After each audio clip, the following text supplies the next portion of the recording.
Welcome to the Lock Sportscast, your weekly source for Locksport news. This is episode 137, recorded February 26, 2023.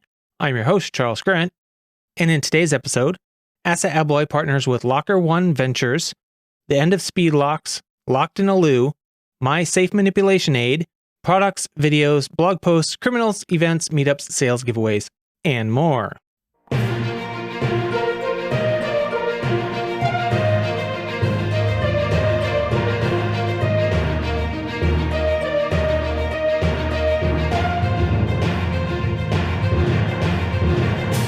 You can subscribe to the audio version of the show on most podcast apps and at thelocksportscast.com. You can subscribe to the video version on YouTube, Odyssey, Rumble, or Apple Podcasts.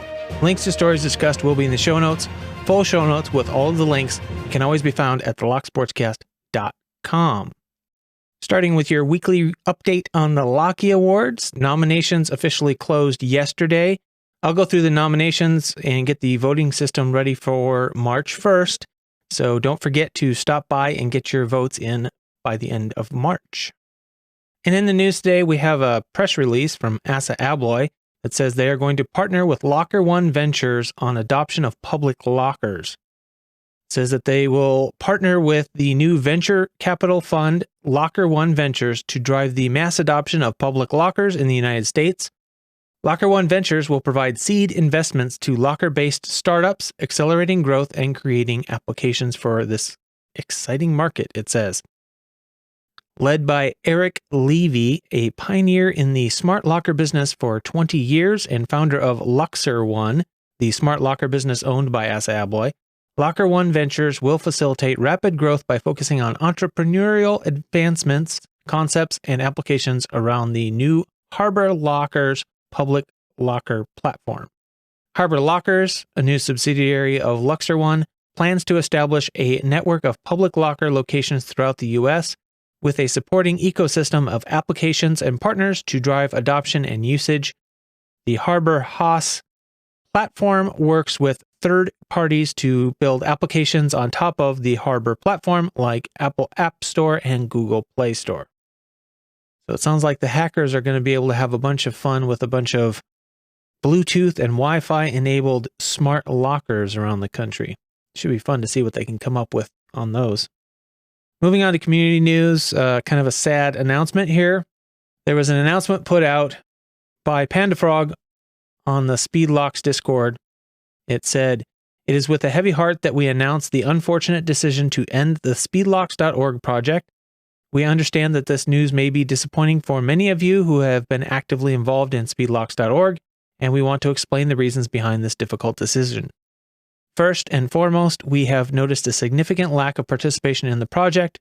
Despite our best efforts to promote it and encourage engagement, we have not seen the levels of involvement that we had hoped for. This lack of participation has made it challenging to sustain speedlocks.org and continue its growth. Another factor in this decision is that our moderators, who have been instrumental in the success of the project, are moving on. Their dedication and hard work have been greatly appreciated, and we thank them for their contributions.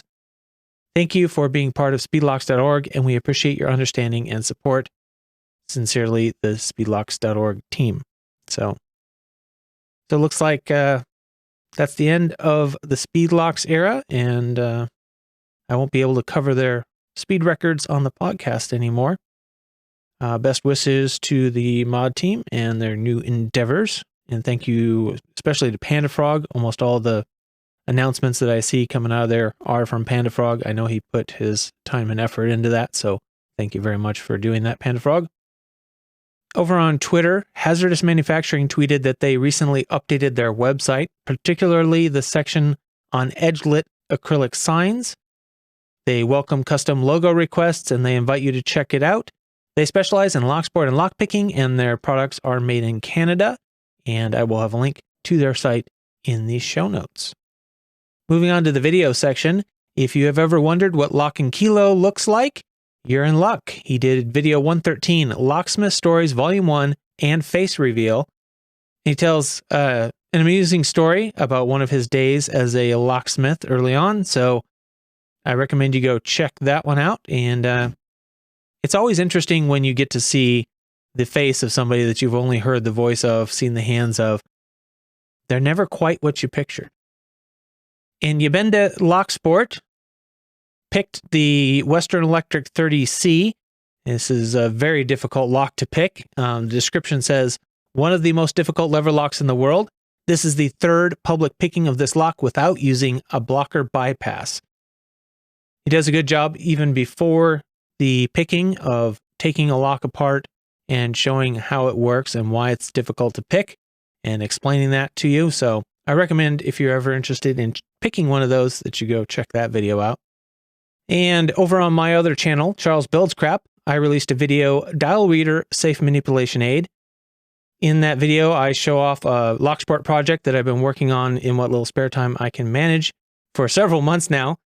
And I'm never sure what to call these things. I've seen them called safe manipulation aids or digital dial magnifiers. I've named my versions of this the dial readers. There's 3 different versions of this: Dial Reader Mini, and Dial Reader Pro. And I've also developed a version of the Mini that is going to be a completely open source release with complete instructions on how to make it and a bill of materials and links, so you can get everything you need to put one of those together yourself. So I would really appreciate it if you guys would head over there and check that out. I know I don't put many videos out on that channel lately, but it's a project I'm pretty proud of. So let me know what you think. And bridging the gap here between videos and the blogs and articles section, we have CLK Supplies put out both a post and a video this week. Locksmith business for sale, a good deal. The article discusses whether buying an existing locksmith business is a good idea. Suggests that buying an existing business may be a good option for those who are new to the industry or who want to expand their existing business, and provides tips for evaluating potential businesses, such as assessing the business's financial status, looking at potential growth opportunities, and it recommends that buyers seek advice of a professional before purchasing a business. And in the video version, PJ and his father review locksmith business listings, analyzing the current customer base and evaluating financials. And they provide their opinion whether they are good or not. So if it's something you've ever considered, might be worth watching. And that same basic information on a general level can be carried over to other types of businesses. If you are thinking about buying a business, probably a good idea. Just read the article and check out the video. Might pick up a few tips or details that you hadn't thought of before. And over at Black Hills Information Security, we have an article written by Joseph Kingstone, Tales from the Pick, Intro to Physical Security Tools. And it discusses various physical security tools and methods used to test security of buildings and facilities. Author discusses how these tools can be used to gain unauthorized access to buildings and assets, and provides examples of how these methods have been used in real-world scenarios. The article covers a variety of techniques, including simple observation, multiple bypass methods, and yes, even lockpicking. There are several videos embedded in the online post from different locksport and lockpicking channels to show some of the common tools and methods in use. So something interesting to check out in your spare time. And we have a couple of blog posts from Lock Judge. One I missed last week. It was provided to me and I just forgot to put it up. Sorry about that to everybody. They had an article up by Davis Blackwelder on custom lock picks. It discusses custom lock picks for lockpicking and explains some of the reasons for making custom picks. Everything from it just looks cool to filling a specific need. And it mentions several different pick makers and provides links to several resources to help you get started in making your own custom picks. So definitely worth checking out for any locksport enthusiast. And they just put up a new post called Lockpicker Film Review, The Locksmith 2023, written by Oliver Wright. The first line sums up the review pretty darn well. The film The Locksmith misses the mark on lockpicking just as much as it misses the mark on being a good film. And if you want all the details why they think this, just check out the article. Link in the show notes, of course. And if you happen to be able to read Spanish, or that's your preferred language, you can check out the Lockpicking 101 article on fwhibbits.es. So this article, written in Spanish, provides an introduction to lockpicking for beginners, covers the basics of lockpicking, including tools, techniques, and common types of locks, explains how to use a tension wrench and a pick to manipulate the pins, identify and exploit common vulnerabilities, and provides some tips for practicing lockpicking and improving your skill. So probably a good article for anybody who's new to lockpicking who happens to speak Spanish better than they speak English, which I'm sure there's a good part of the world that does. So we tend to get, and I'm guilty of it myself, to get a very America-centric and an English-speaking centric view of the world. I appreciate Sherelle sending this article my way. Always good to give people other options. And over on Reddit, r/locksmith, there is a thread that you can check out if you want some entertainment or just want to commiserate with other locksmiths. Which customer is the absolute worst? The thread asks locksmiths to share their experiences with the worst kind of customers they've ever dealt with. Many people share their stories in the comments. The original poster shares a few in the original post too. Common themes emerge, including customers who are rude, impatient, try to haggle the price after the job is done. Other customers are described as being overly demanding or expecting a locksmith to be able to solve a problem that's outside of their area of expertise. And like with many things that have to do with these locksmith stories, you can, even if you're not a locksmith, you can relate to this. If you've ever been an auto mechanic or worked in a mechanic shop, you'll see a lot of similarities here, I guarantee it. I think it's pretty common. Bad customers are bad customers, and they pull the same stuff with everybody. Moving on to products, we'll start with this. This is a course on Atlas Obscura, Lockpicking with Skylar Town. The description says, this course covers the anatomy of locks, the fundamentals of how to pick them, and a number of concepts that aren't so fundamental at all. Through 3 video lessons, familiarize yourself with the tools in a lockpicker's kit, learn how to pick a basic pin tumbler lock, and expand your skill set by tackling security pins. Learn the basics of how to pick locks responsibly. Dive into challenging lockpicking problems and learn techniques and exercises to help you refine your senses as you learn to see through your fingertips and into the lock itself. This course not only aims to equip you with the handy practical skill and the tools needed to put into practice, but also intends to help you unlock new perspective about security technologies and their role in the world around you. What's included? The course includes 3 video lessons featuring 2 total content hours, written reference materials that supplement and expand upon information covered in the video lessons, an overview of common lockpicking tools and tips on assembling your own kit, lockpicking exercises and speed picking techniques, a curated reading and watching list for further exploration on your own, access to a community forum for Atlas Obscura lockpicking students, and then they have a section here labeled materials that says, to get the most out of this course, we strongly recommend having materials on hand so that you can follow along and practice what's covered in each lesson. You can pause, rewind, and rewatch as much as you like.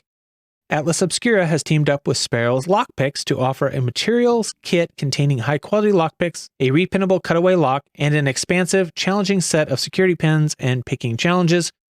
This is a special collection of materials put together for this class sold at a special price for students. The cost of this kit is approximately $50 plus shipping and handling, and students are responsible for ordering the kit. You'll receive information about how to purchase these materials in a welcome note accessible through the course player following your registration. Anyway, that's interesting. I'd never actually heard of Atlas Obscura before, but good to see Skylar getting back into it, and hopefully he makes some money on that. Then we have a very recently published book. The book is entitled Time Management Secrets for the Busy Locksmith. Amazon lists the publication date as February 22nd, 2023. The description says that this book is a comprehensive guide to mastering time management as an entrepreneurial locksmith. It covers strategies for staying organized, reducing stress, and maximizing productivity, including breaking down tasks into smaller goals and maintaining a healthy work-life balance.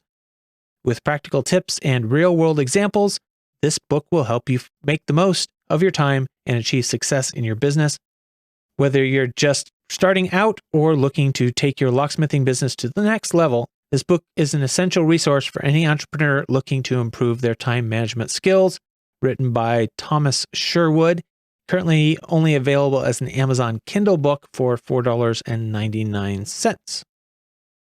We had a couple of new products posted over at uklockpickers.co.uk.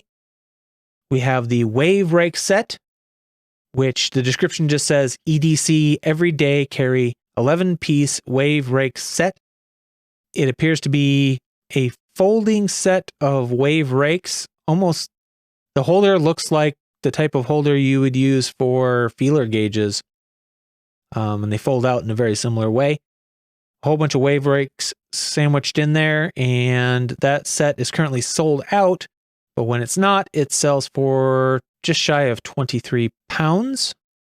They also put up the EDC micro clip handcuff key, and it says it features an integrated clip that allows it to securely affix to clothing. Discrete placement options include belt loops, cuff of a long sleeve shirt, waistband of pants or underwear, top of socks, etc. Its minuscule size and low profile design make detection extremely unlikely, yet it's always accessible when required. Made in the USA. It is currently in stock for £4.95. And the next one is not a new product. It is also over at uklockpickers.co.uk, but it is one that was pointed out to me that somebody thought was interesting. It is the Abloy Disc Detainer Pick. The description basically states that the Abloy Classic Lock requires special tools to manipulate the discs and uses between 5 and 11 discs with the sidebar, yada, yada, yada. A lot of descriptions of the lock. Not a lot of information about the pick itself, but does look like a pretty good quality pick. The tips look very much like a Huxley Pig invention, and is currently 2 in stock for £145. And it looks like we have a new resource for the Lockpickers United belt system. I received a note from Peace Weapon about this, and Peace Weapon, along with Nixt, MG Secure, and Greenish, have been developing a new web application to improve the belt list. The idea for the application originated when Peace Weapon was attempting to inventory their own locks and realized that the belt list lacked sufficient information about each lock. Peace Weapon approached CJ with the concept of a database that would allow for additional information to be added to each lock, including pictures for identification and locking mechanisms and features for searchability. After a few months, Nixt joined the project, and together they were able to create an independent web app that was recently presented to CJ. During the development process, the team secured the collaboration of several communities, including LockWiki, Catalocks, and CoxaWiki. I'm going to have to check those out. I haven't actually heard of all those yet. And they were able to provide additional information and images. The LPU community has been contributing to the app by providing pictures and information on a daily basis. Although the app is not yet an official LPU resource, it must be discussed by other admins. It is currently being used and is a work in progress. Some of the locks have little to no information, while others, particularly the more popular and higher belted ones, have more information. And right now, interested parties can check it out at lpubelts.com.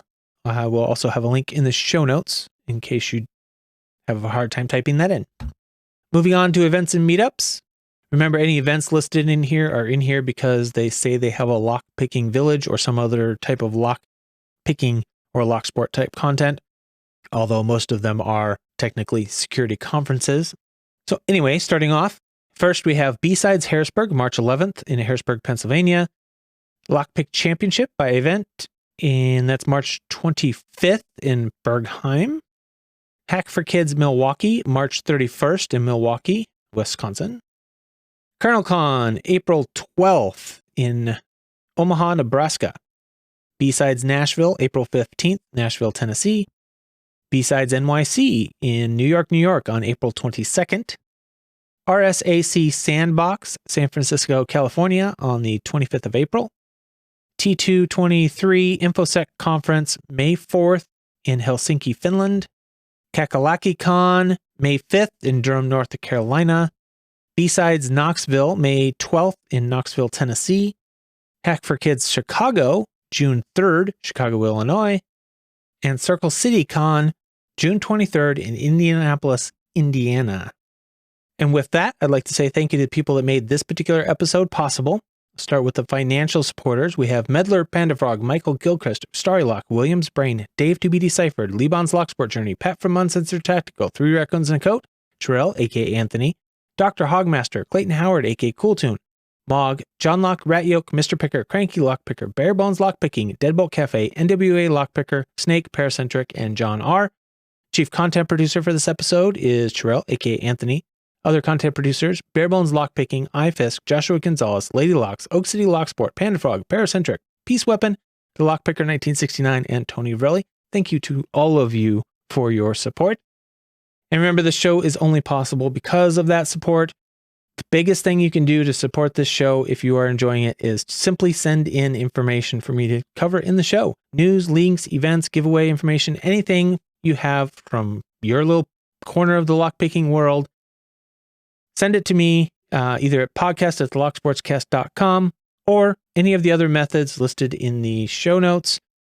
Social media accounts that I have listed in there, just tag me with whatever story happens to catch your interest. Other things you can do to help: share the podcast with your lockpicking friends, leave a review, comment, thumbs up, whatever is allowed on the platform you consume on. Don't forget to subscribe so you don't miss any new episodes. If you want to help financially, you can. Donate via PayPal, subscribe on Patreon or Subscribestar. And if you support the show with the donation or information that I use in the show, I will give you credit in the show and in the show notes, just like the people I just mentioned. And a quick reminder that I'm always looking for interesting stories about things that happen to lock sport enthusiasts or locksmiths because of your hobby or employment.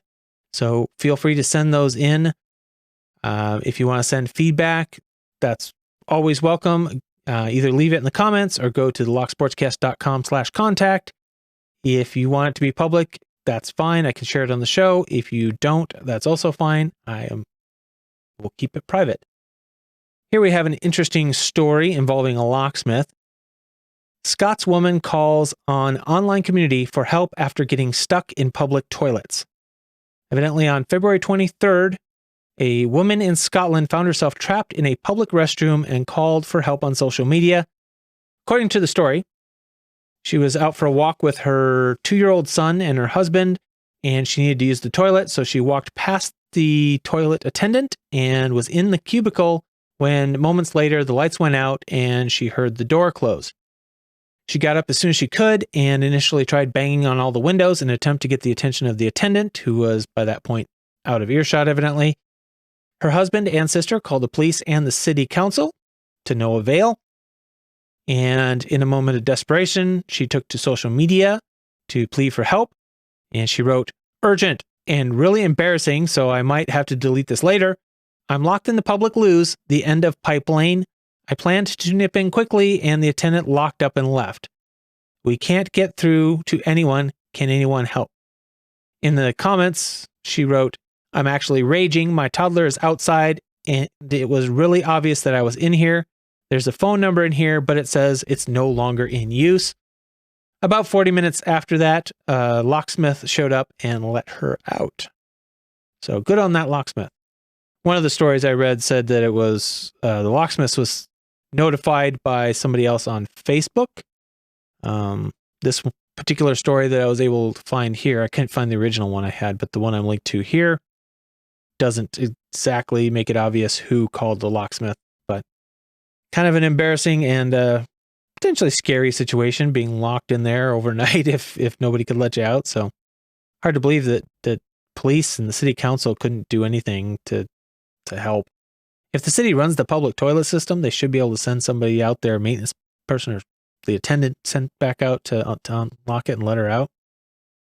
Moving on to criminals. First up, part of my parents' retirement. Oklahoma City jewelry heist cost 2 business close to $1 million. Article talks about a jewelry heist that took place in Oklahoma City, causing 2 businesses to lose almost $1 million. Thieves cut into 2 safes and stole a significant amount of jewelry, including high-end watches and other valuable items. The owner of one of the affected businesses expressed their distress over the stolen items, stating that they were, quote, part of my parents' retirement, end quote. Both families suspect the burglary was an inside job, as they say that the suspects knew exactly where the safes were and how to avoid setting off the market's alarm system. The police are investigating, and they have asked for the public's assistance. These jewelry shops were in a flea market building of sorts, I guess, some sort of public market building. They say their safes were hidden in back little cubbies, and they never let anybody see where the safe was. So that's why they think it's an inside job. But as we said before, security through obscurity is not security.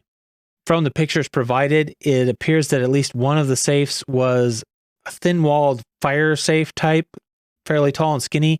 Kind of looked more like a typical big box store gun safe than what I would expect to be holding hundreds of thousands of dollars worth of jewelry.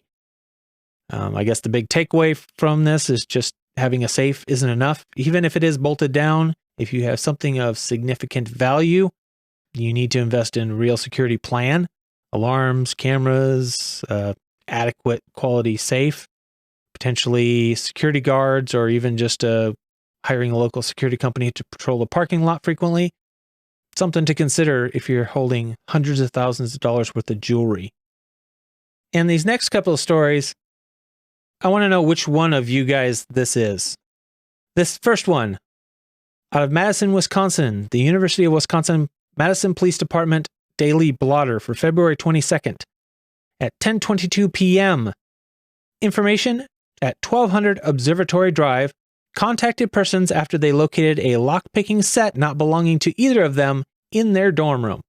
So which one of you left your lockpicking set behind? Did you have it in your back pocket and slipped out? And this next one was by the San Juan County Sheriff's Department on February 20th. A Lopez Island deputy was dispatched to found property call. The reporting party advised that they located a lockpick set while walking on a trail on Port Stanley Road. The items were collected and booked into evidence. Was that one of you guys too? Either the criminals are dumping their lockpicking sets everywhere and forgetting to take with them, or somebody's putting them in the wrong pocket and they're slipping out like your cell phone does sometimes. Anyway, moving on to sales. First up, I actually didn't check to see if this one's still valid, but Brummy Lockpicker had a 10% off discount code for multi-pick, and that was MPYTBRUM23. You can find it through the link in the show notes. Over at Lockpickers Mall, again, not to be confused with Lockpick Mall, but Lockpickers Mall, you can get 15% off with the code 15PCOFF. CFix, vent, no code needed. Just check the current offers link that they have. It's in the show notes. Barebones Lockpicking has a new code for March. That code is do not duplicate 10 for 10% off through March 31st, 2023. 3dlocksport.com, 10% off with the code LSCast10. Over at southord.com, we have a coupon code for their tubular pick blowout sale. This is on the old models of their tubular lock picks. They've changed the models to have new features. They're selling off the old ones at 30% off if you use the code blowout30, and that is good until March 6th. You also have the sale items page that you can check out, and the cosmetically blemished page as well. And I believe the cosmetically blemished page has the older tubular lock picks listed on it. So a good place to go find those and then add your code for 30% off. If you're shopping at Law Lock Tools, you can get 10% off if you use the referral link from Review Guru on Twitter. And Mako Locks, the ever-present code by Mako is good for 15% off. And over at uklockpickers.co.uk, you can get 10% off your order with the code GIFT. You should be able to use that with any of the new products that I mentioned this week.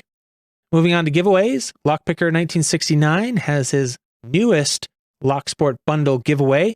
That video went up on February 25th, and it ends March 11th. So be sure to head over there and check that out. And don't forget to head over and check out the Picking Time live stream. That brings us to the end of another episode. If you're still listening, thank you very much for staying tuned. Please go check out my latest video on Charles Builds Crap and check out the project I've been working on. It's something I'm actually quite proud of. I know for some of you that program, you won't find it to be that impressive, but I'm quite proud of it, and I appreciate it if you check it out. Thank you to everyone who sends in information. Thank you for listening. Thank you for your financial support. Thank you to everyone who tunes in. And remember, keep it legal.